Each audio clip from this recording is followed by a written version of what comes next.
Vous êtes ici au siège 6 d'Haillicourt. Depuis, les puits d'extraction ont été foncés en 1909 pour une mise en exploitation en 1913, donc tout juste à la veille de la guerre.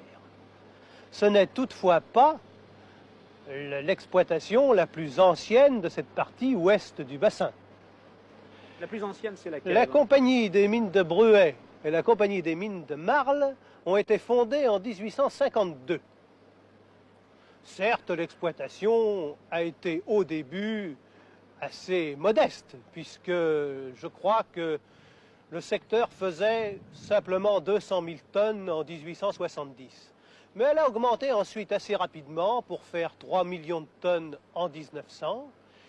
Et à la veille de la guerre, l'exploitation était déjà très importante. Toutefois, la partie la plus importante de l'exploitation s'est passée pendant la guerre de 1914, où cette partie du bassin était la seule qui n'était pas occupée. Donc la seule qui pouvait concourir à la production de l'ensemble du pays.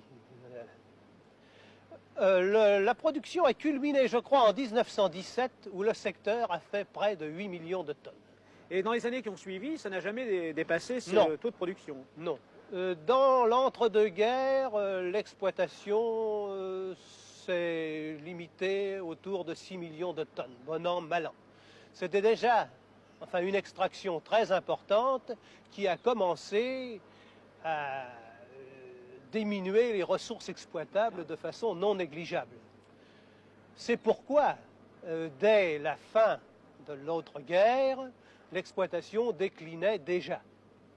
C'est ainsi qu'en 1950, le secteur fournissait 5 millions de tonnes, et en 1960, seulement un peu plus de 4 millions. Et actuellement?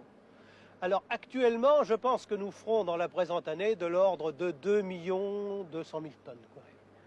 Quelles sont les caractéristiques de l'unité que nous avons sous les yeux? Eh bien, ces caractéristiques principales, c'est sa profondeur. Vous êtes ici devant le siège le plus profond du bassin. Il descend à combien de mètres? Le nouvel étage qu'on démarre actuellement est à 1000 mètres. Et nous comptons exploiter jusqu'à 1200 mètres de profondeur. Ça sera le niveau le plus bas? Oui. Le gisement est très grisoteux et la profondeur crée un certain nombre de problèmes techniques difficiles. C'est ainsi que l'entretien des galeries à ces niveaux est particulièrement lourd. Par ailleurs, la chaleur, malgré des efforts considérables sur l'aérage, crée des conditions de travail pénibles.